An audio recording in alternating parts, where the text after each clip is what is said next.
Hey everybody, it's your girl PJamma with PJamma Life. And today you got your two, a Jayhawk and a Wildcat. Here today. And our buddy Pat is at another engagement, so he'll join us next week. And let me introduce our buddy, our master, our guy of all things Star Wars.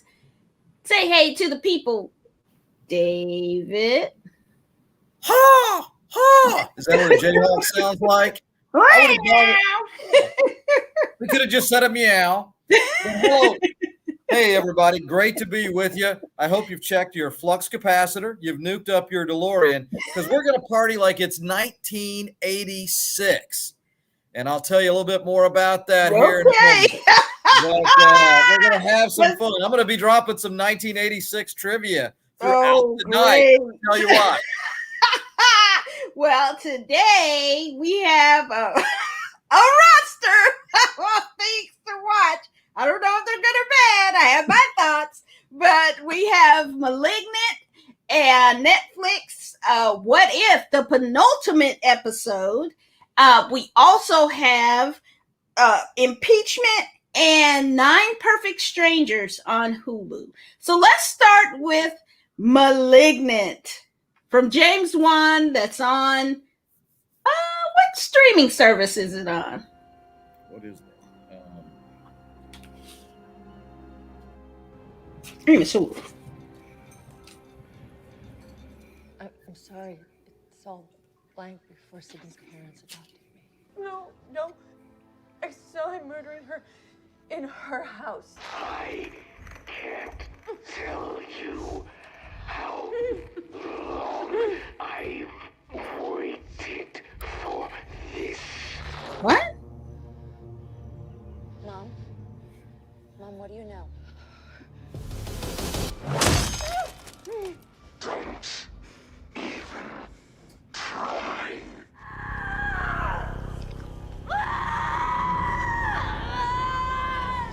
There's no one there. It's all of it. It's all of it.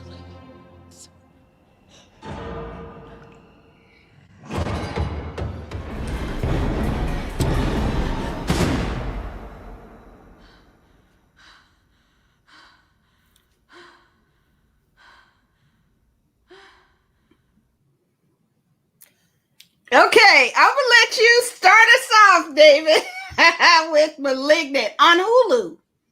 On Hulu. Well, it was a Lulu, let me tell you that. How about that? There's some aspects. The trailer for me was as scary as it got. I wish I was seeing dead people. I almost called the suicide hotline because I was wishing to be dead. And it's a 15-minute wait. So on the suicide hotline. So if you're thinking that, just make yourself a cup of tea because you're going to be on hold a long time. I guess it gets us. Just tell the truth. Tell the people the truth. It's bad. It's bad. It's a let's see, 1986. It's a Walter Mondale like stinker in terms of its ability to grab people's attention. Lord. But just and it's a little off because he lost at 84, but you get the thing where I'm going. Yeah, it gets you in the mood for Halloween. I'll say that. Yeah, I mean it's a Halloweenish type movie. Yeah. It's not going to be part of the Christmas. Yeah, we're waiting for Christmas when you watch something like this. Yeah. So I have 2 words for this movie: ignorant and repugnant. Is Malignant. It is, for me, the worst movie of the year. The absolute worst of the year. I'm going to stick with Mortal Kombat. No, Mortal Kombat had a beginning, middle, end. It had a through line. It had a story. This mess didn't have none of that. It was just incomprehensible. And what problem was some of the actresses were very similar in their features, so I couldn't really tell who was who and what was what. Like the CSI person looked like the main character a little bit, and then the mother, when she was younger, looked like the daughter, and then I was like confused, like most of it. And you're right. Now, if they had tightened it up so that it was maybe 85 minutes, 90 minutes, they could have had a tighter story in there where it might have made some sense, but it was like 50 minutes too long or something. It was too long. Just a bit. And it was at nearly 2 hours. It was just ridiculous. And so it was, I can definitely say this is not for kids and not for adults.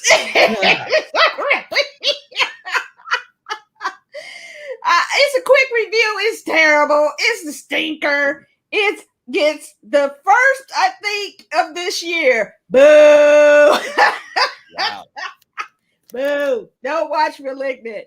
I mean, you got to be real, like, I don't even know what kind of person you would be if you like this movie. It's just dumb. So, moving on. Moving on. Boo! On. Boo. David, would you give it boo? Boo. Oh, boo hits. Boo. Boo. Boo. Boo. That's our first Halloween. Don't even give it L's down. That's even worse. Boo. So we're gonna move on to Marvel's What If. This is a penultimate episode. There'll only be after this one more. So, and I haven't heard if it's going to be renewed or not. So we'll see. But it's definitely going to lead into the Marvel universe, the second phase. So let's take a look at what if Ultron had won. We got 30 seconds until their signals reconnect with the hive.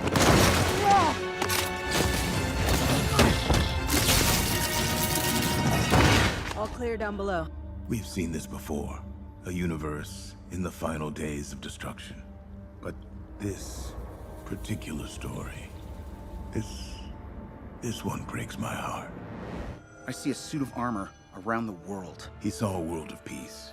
With the Mind Stone, Tony Stark created Ultron. But Ultron only saw one path to peace. Wow. I see everything. There are worlds beyond my own. Worlds that need me.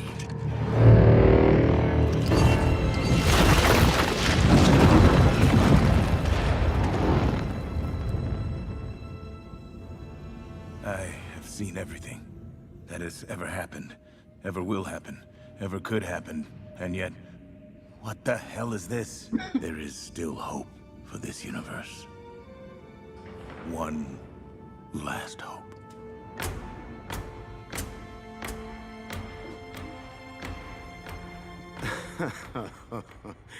Oh boy.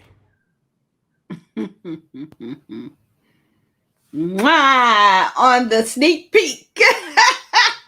David, you want to talk about what you thought of this episode? I thought this was, again, knocked it out of the park. This was fantastic. There've been some kind of negative stories here, it has some scary stuff, bad things, it's like, man, that kind of leaves it on a downer. But I did love the creativity about this whole thing with Ultron. What if with him winning? Because that's a huge one.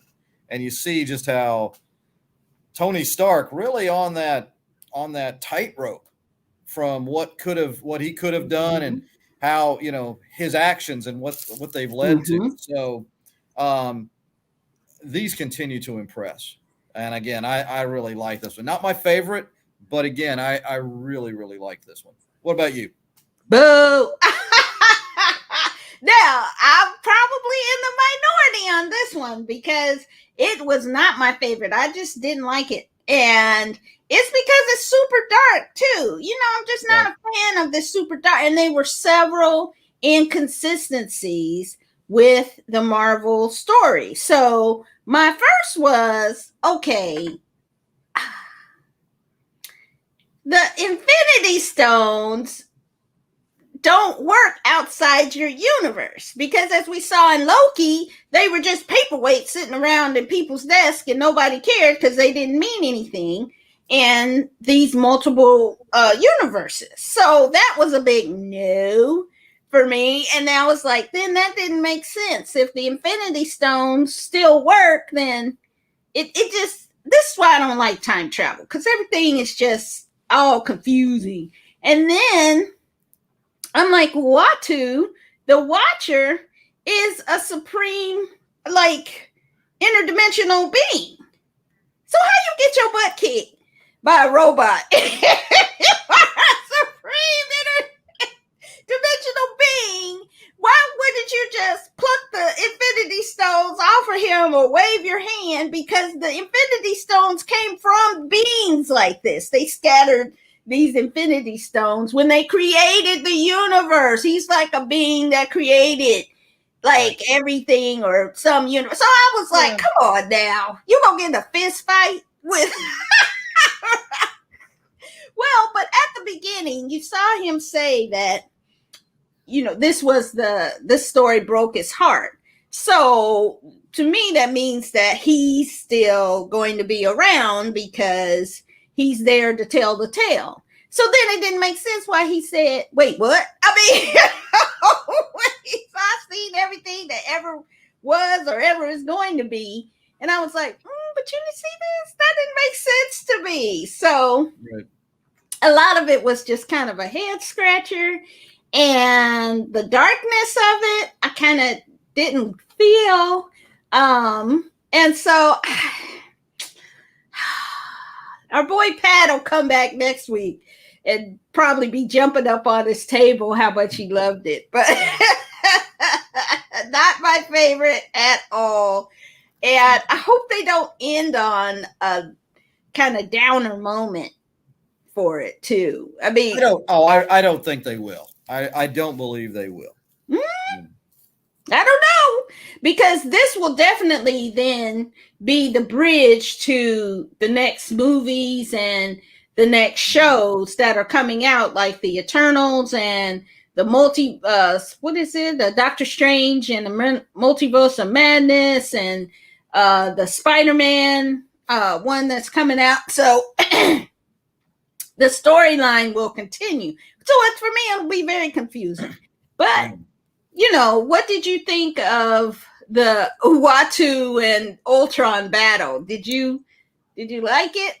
You know, now that was, to me, I guess the thing about it I liked was I was not expecting that. And the way that I've been watching these, I really didn't expect, and I was taken by surprise that the narrator became a more active person. Right. I didn't anticipate that. I thought this was more glances of what could be and such, but I didn't realize they would take us there. For that reason, I think I liked it better. I haven't liked the negative, the dark stories that we've seen, but it was like, okay, they continue to surprise. You know, Marvel continues to keep you on your toes, and so you really have to watch. So for that reason, I thought that was good, and I really enjoyed the. Now, help me out. Was the actor Spade? That was not his voice, was it? No, and that was another thing. I'm glad you said that, because James Spader, his voice as Ultron was just, it was so like really was plummy and rich and evil and like mechanically evil. So I just thought that he had the right voice, and this Ultron's voice was kind of a higher pitch voice. And so it kind of didn't give you the same level of dread that James Spader kind of gave.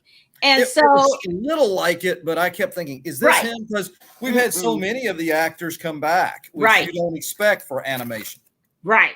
But this one that voice was off. You know, I would have rather them went with like a Keith David or, you know, somebody like that with a really kind of baritone, rich kind of scary voice, especially since he, has become. Now, some have said he's mirroring kind of the Galactus character in Marvel, which is like at that scene where he, kind of eats the planet.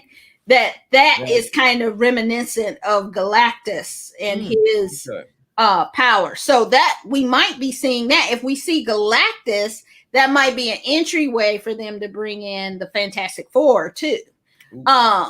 So I know we're still hoping for the Fantastic Four. You have been with them since the start of this. They keep coming back and forth. We keep trying to predict how are they going to bring them in, and so far, Fantastic Four was a cartoon in the 1980s, 1986. They were on NBC.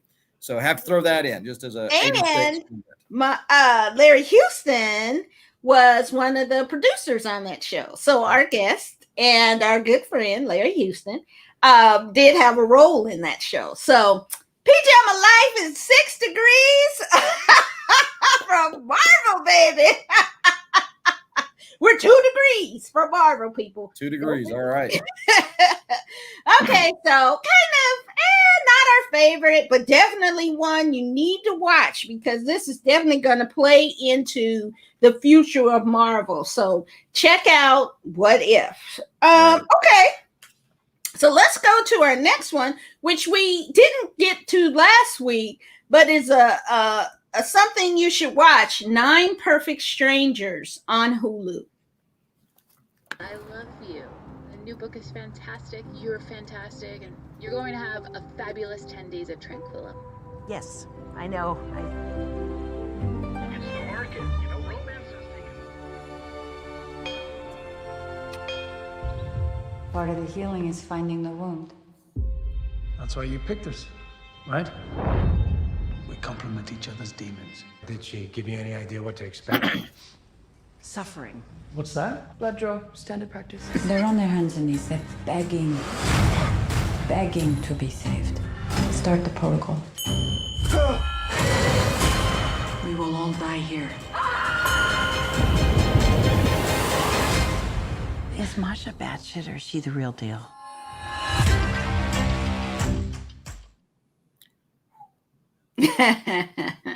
So what'd you think? 9 Perfect Strangers. In a word, intense. Yeah. This tremendous cast. And I love how it kind of slowly brought you in and and you're not sure exactly what you're going to get, but I loved how we were introduced to the characters and they're all here and you not necessarily the people that you really like or rally around. Yeah. From my perspective, but they bring into it. This was really fun. I really applaud Hulu for this one. Just a really tremendous cast and suspenseful. This really is the right way to kind of get you into Halloween. Right. And it's something that I'm trying to look up the actors. Melissa McCarthy. That's who I was thinking of. Her and Bobby Cannavale have such a great chemistry together. Oh, yeah. They've been in several movies. I think Spy, and I love that one with those two. And I think there was another one he was in with them. But they just have such a fun, great chemistry. But what did you think of Masha, the character that Nicole Kidman played? Well, I thought she was. How do you put this? How do I say just that? Spit it out. It's okay. It's a made up. Foreboding. Foreboding. Foreboding, scary. A wolf in sheep's clothing, I guess would be a way for me to describe her. It just, you kind of knew. You figured she would have to be that role with everybody coming here and the place not what it seems, not the kind of self-help place that you would really get your money's worth at. So, but yeah, I thought it was fantastic. And you don't see Nicole Kidman in a role like this. Yeah. I'm trying to think. She was in and darn it, I should have looked this up before we started. She played the teacher. They did the movie based on the teacher that convinced. Yes, that's what I was thinking too. You know, that was like her most like villainous role right. that I can remember. So here it's like, okay, all right, get your acting chops going on. I mean, she's really good in this. And I'm glad you mentioned Melissa McCarthy. The chemistry that she had with the other person, you're absolutely right. And one of the great things you see about really funny comedians, there is somewhere in there, I don't want to psychoanalyze her, but there is a pain that they can draw in that can really make them great in dramatic roles. And you know, people get typecast, but man, she can really, you know, just really succeed in a dramatic position. And she did tonight. And she did in this show, I should say.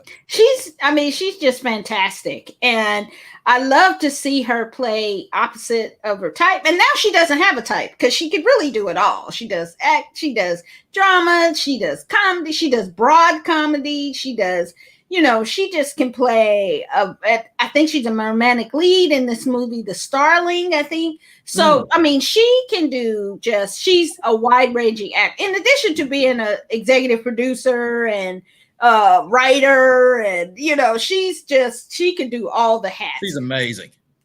And so talented and always surprises. I mean, even in the terrible Ghostbusters she was in, she was still good and funny. But you know, we'll just leave that one to the side because let's don't bring that. All right, now that's a horror story. Right. Between Malignant and Candyman, you got to bring up maybe the scariest of them all. That bad movie that had such. Oh my gosh! I've never seen a movie with more talent be so bad, so wasted. Just wasted. But with Nine Perfect Strangers, so I've read the book, the majority of it. It's very different from the book. So you have David E. Kelly, who did Big Little Lies and you know, some of these, I think West Wing, is that what he's most famous for? And he might have done LA Law back in the day. Speaking of 86. Yeah. He takes these stories and then he kind of makes them soapy, right? So it's very different from the book.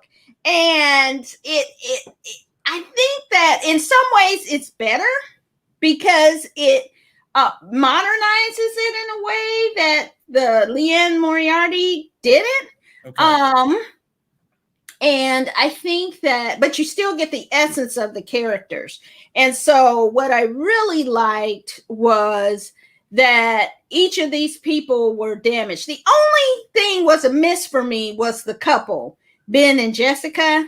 If you took them out, I mean, it wouldn't have hurt the story at all. They just didn't lend much to the story, but in the book, they didn't seem to lend much either. So I was like, I don't like them, but I did. I love the actor though that played the husband in that though. He's fantastic. And that's why I was like, they're just wasted. You know, Samira, I think her name is Samira something. She was in this little wild movie. If you have a chance to see Ready or Not, it came out last year. It's kind of this, kind of like a Hunger Games kind of thing.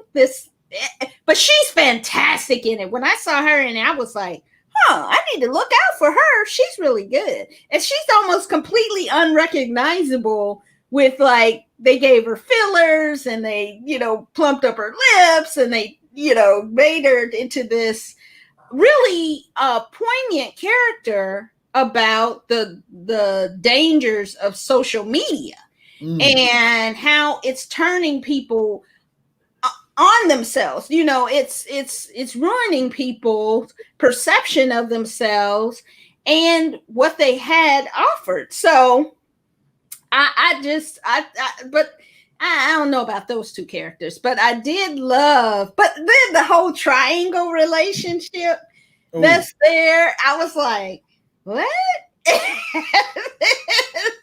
Like, that didn't make a whole lot of sense. And then I felt like it kind of wrapped itself up kind of like with a bow, right? But it didn't really, it kind of like was like, huh? That's just it. Like they ran out of time, or maybe COVID was hitting. They had to wrap up production real quick and threw in the what happened and ended it. But it is similar to the book, but there's some differences.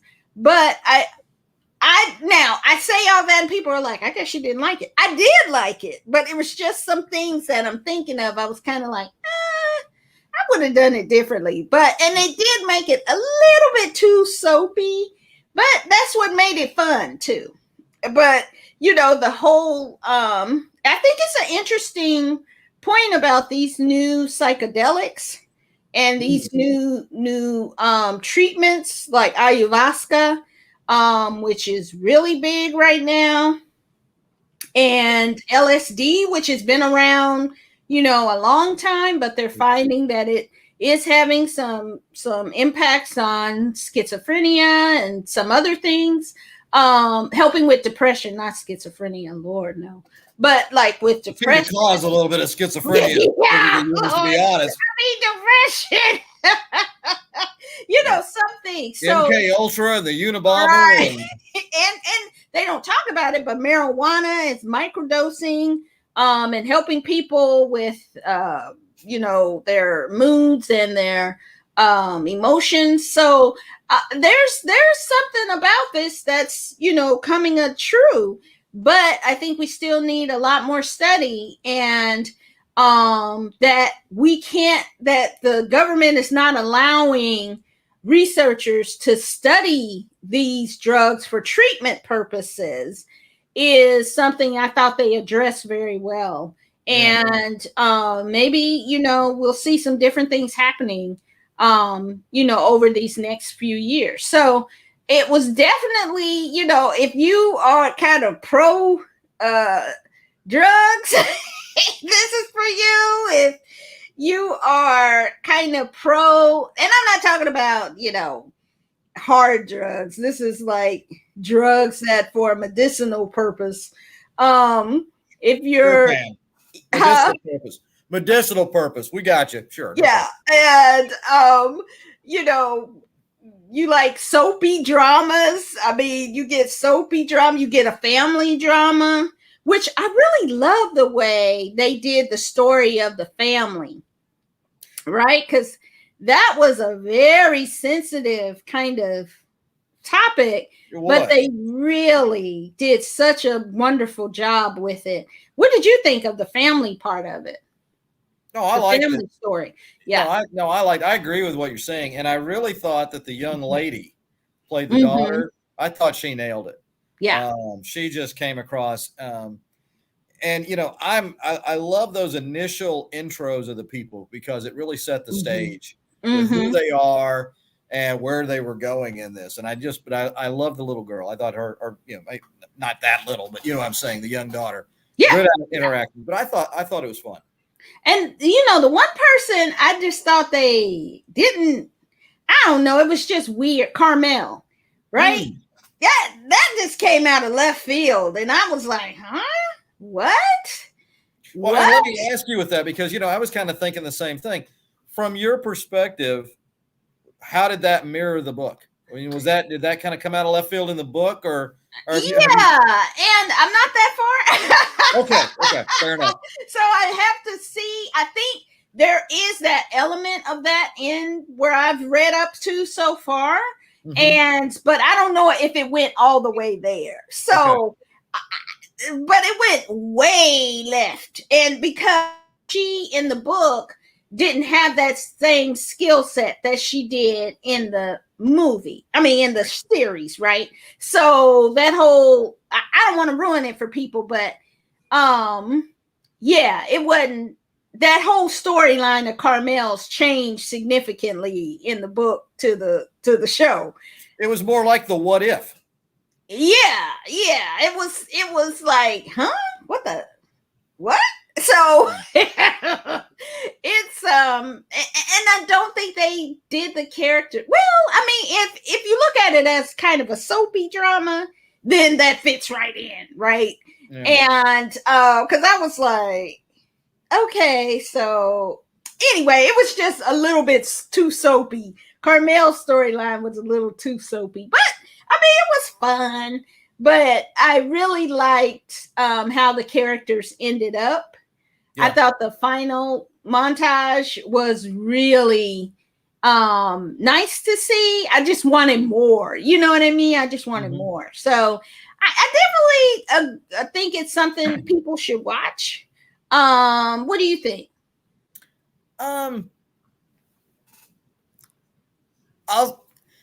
I'll say, yeah, it's not my cup of tea. Yeah. It's not my normal thing. Yeah. But one of the things that I've loved about doing this show, along with hanging out with you at least once a week, is I get to try something different. I replace and folks, I'm not just saying this is true. I did replace, because of this show, I replaced my plain ham sandwich, bag of Lay's potato chips, a sugar cookie. It's that kind of a world here. You're introducing me to watch. Oh my goodness! I think just to take a little step out of what you normally kind of spend your time with. Yeah, it's good. And I do think that, and really and truly, I think whether it's streaming services or all the different channels on cable, if you still have that, it's still like 1,000 channels and nothing's on. This was something. Yeah. This was really something to watch. I mean, I think even if you didn't come away totally like, ooh, that was great, it was worth your time to watch because of the presentations, rather the performances, I should say, of this cast. Yeah. And hey, Electric Melanin is back. Hey, Electric Melanin, how are you? Good to see you. And we missed you. So glad to have you back. And I thought that the 9 Perfect Strangers, I mean, it's not for kids. Okay. No. It's not for kids. There's some racy sex scenes. There's drug use. There's, a lot of foul language. So, and it's an adult show. And so, and you know what? That's okay, because sometimes a lot of cinema these days is kind of dumbed down for teenagers to watch, but but actually having shows that are adult oriented without being like adult meaning sex, is really refreshing. So definitely check out 9 Perfect Strangers, and then email us back or go on our YouTube channel, subscribe, and but also let us know what you think. So let's take a look at this week's episode of Impeachment.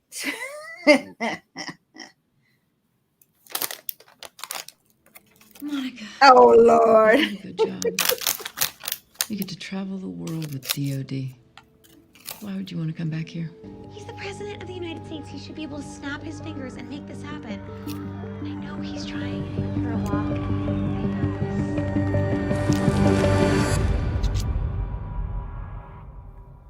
You honestly needed that much buildup to tell me Bill Clinton has a girl on the side? Oh, trust me. This is not his usual routine. She is in pain, and she can't see her way out. Someone needs to end this before anyone gets hurt. You need real evidence. You said you talked to her on the phone all the time. Yeah. You could tape the calls. People do that? No. Mr. President, the Jones team faxed over the witness list. The only one that didn't sound familiar was Monica Lewinsky. Does that name sound familiar?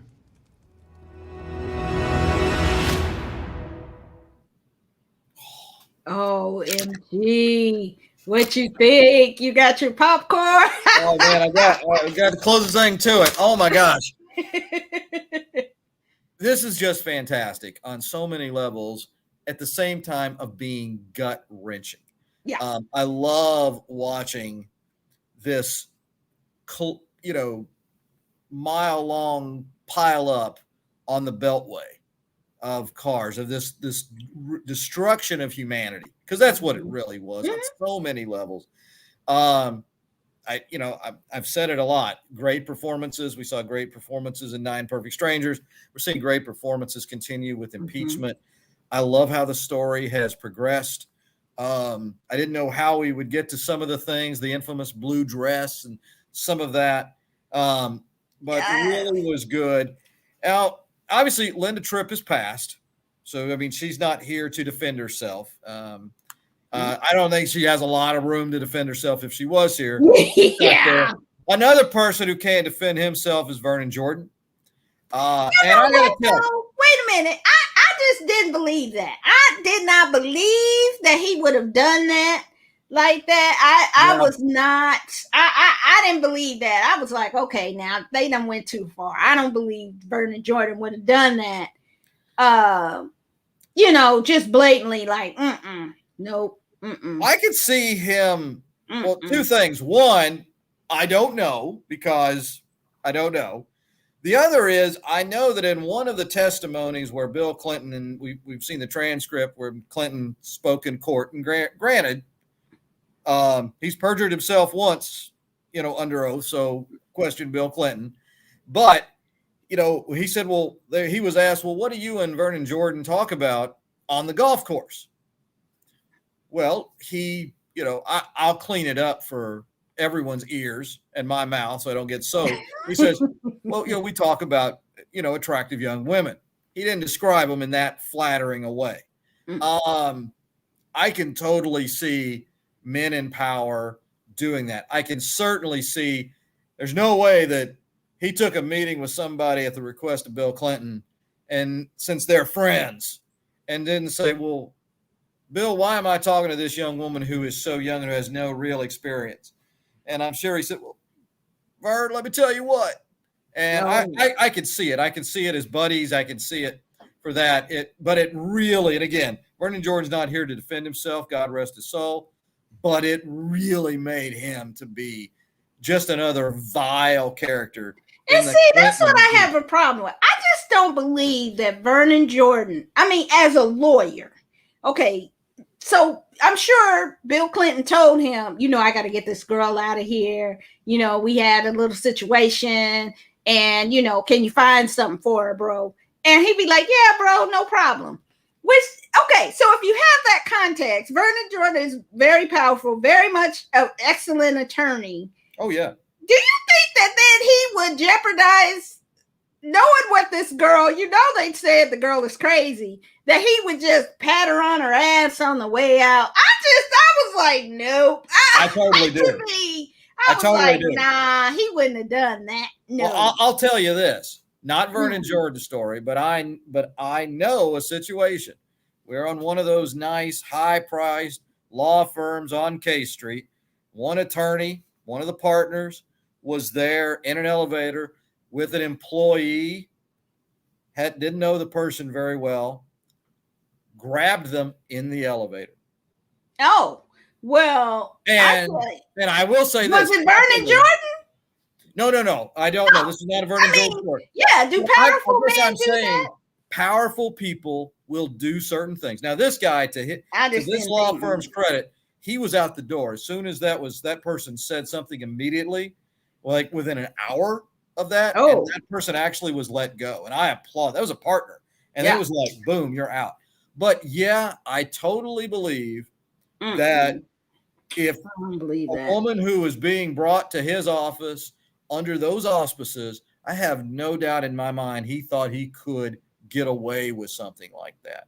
I just think he would have been smarter about that. And I'll tell you a story of powerful men doing crazy stuff. When I worked on the Hill, right? Okay. And one of the people told me, okay, don't get trapped in the elevator with Strom Thurmond. He's been known to be grabby with young women, and you're pretty, so you don't want to get caught in the elevator. If he's in there, go out. So on the Hill, there are people who used to do that, and you used to see them call it, ooh, it's intern day, and they would run down the hall to go and peek at the girls, and it was definitely a meat market, and they were definitely a bunch of creeps up there. So I didn't get that.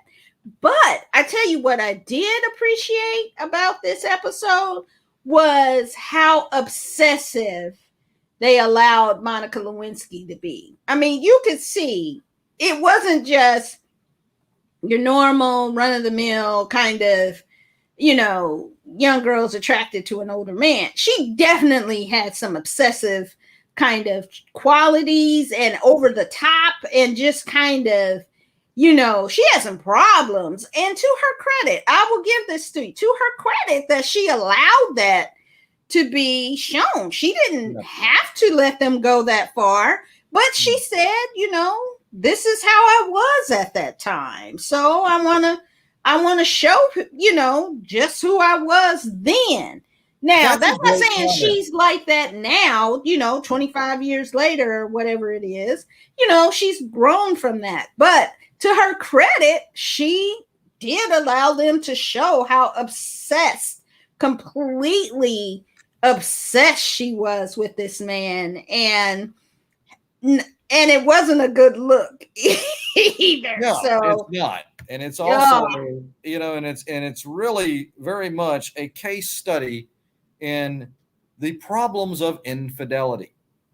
I mean, when you go down that route, you can.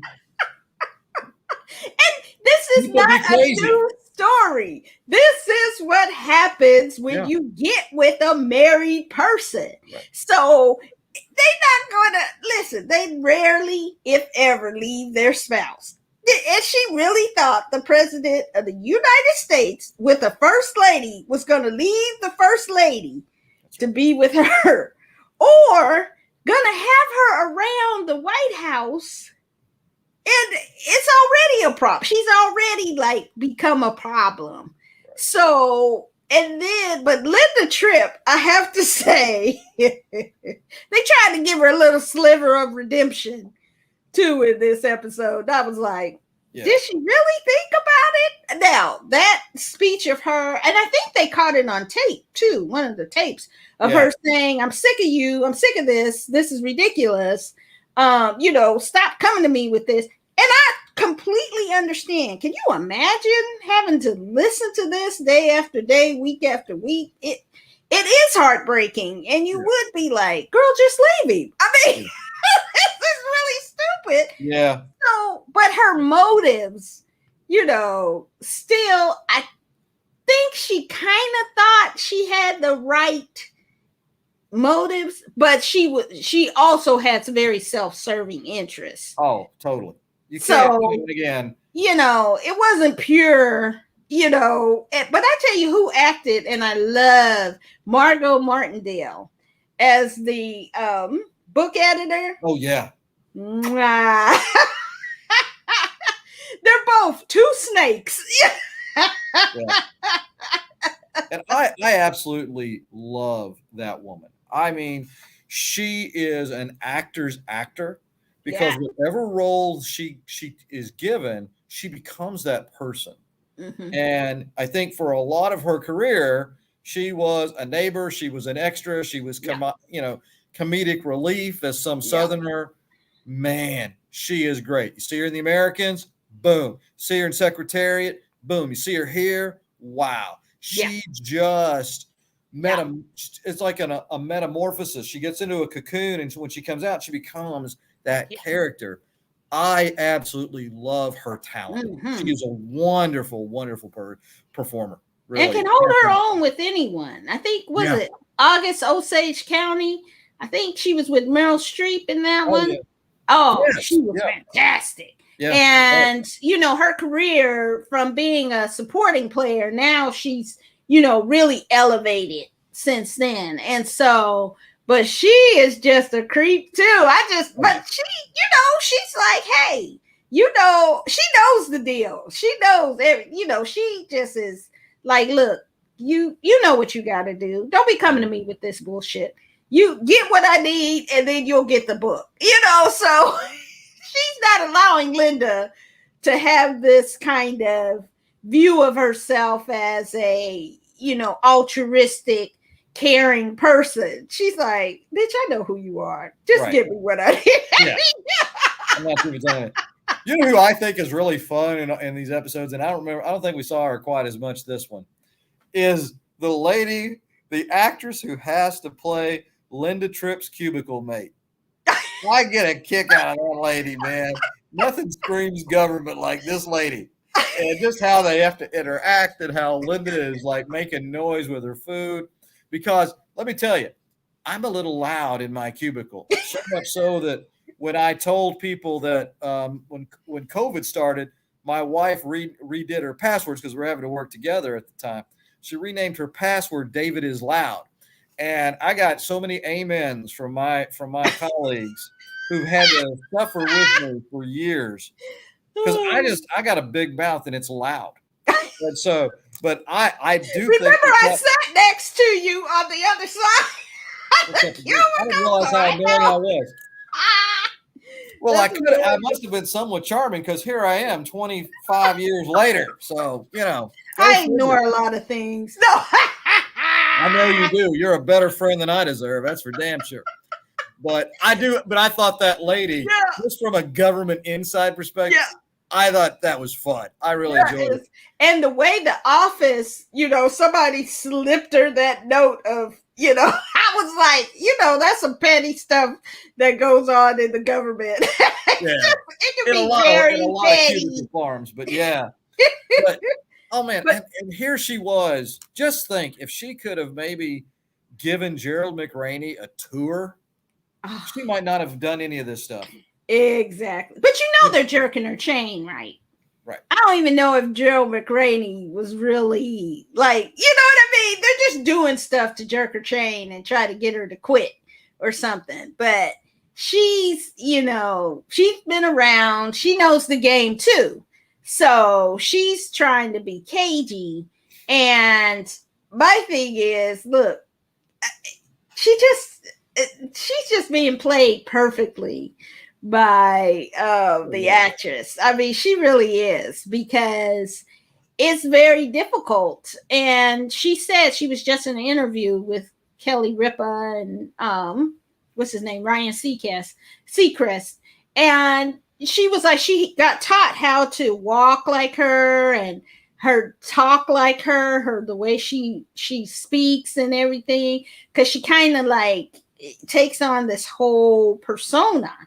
And so she's like, well, she's a difficult person.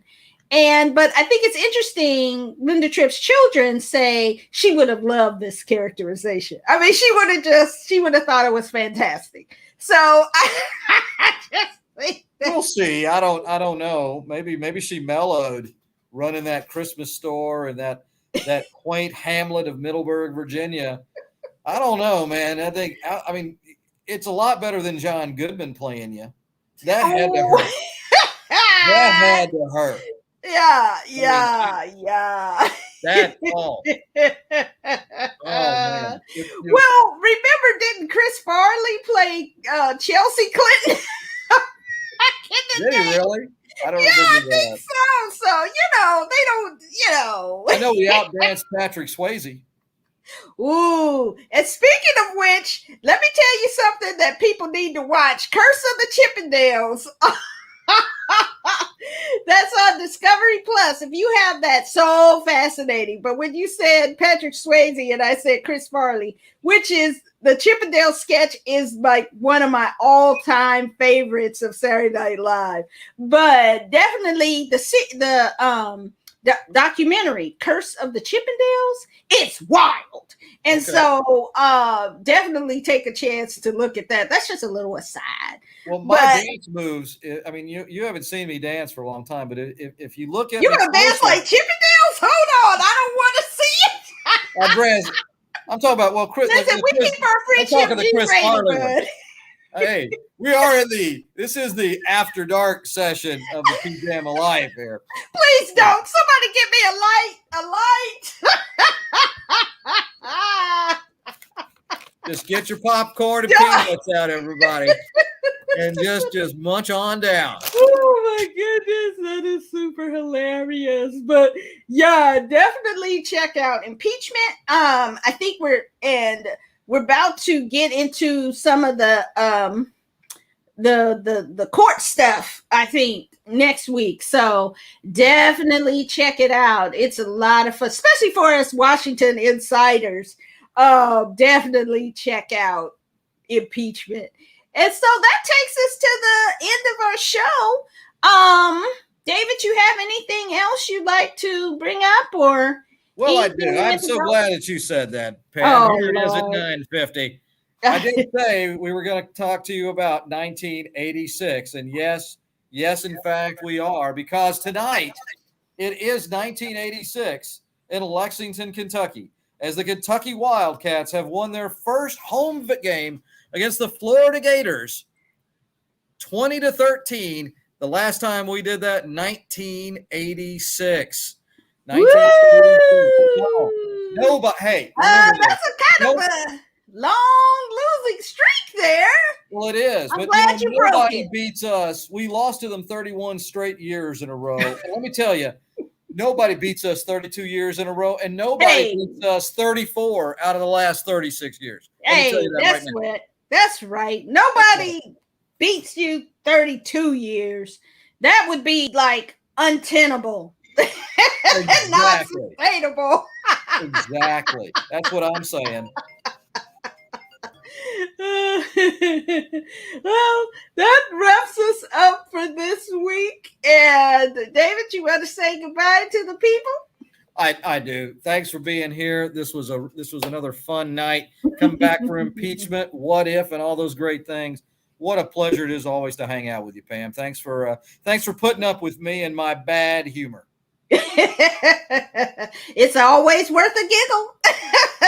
Now, next week, before we go, we'll have the What If finale. Ooh, Candyman, the 2021 version of Candyman. But take a look at the old version. Hey, there's Tim Windsor. Hey, Tim. Hey, you caught us at the tail end, but we're always glad that you could stop by. The new Netflix series Squid Games and the Impeachment, American Crime Story Impeachment. So it looks like a really interesting, some scary time. So all month, it's October, it's Halloween time. So all month, we will have at least one scary Halloween type movie on the roster to review, with Halloween Kills and Addams Family 2 and some other ones that I can find. And October 30th, Halloween weekend, we're going to talk about our favorite Halloween movies and scary movies. So get ready for that, and we'll see you next time. And as they say, if you can, just go out there and love each other and don't be hateful and mean. Don't be scary. We'll see you next time on PJamma Life. So long, everybody.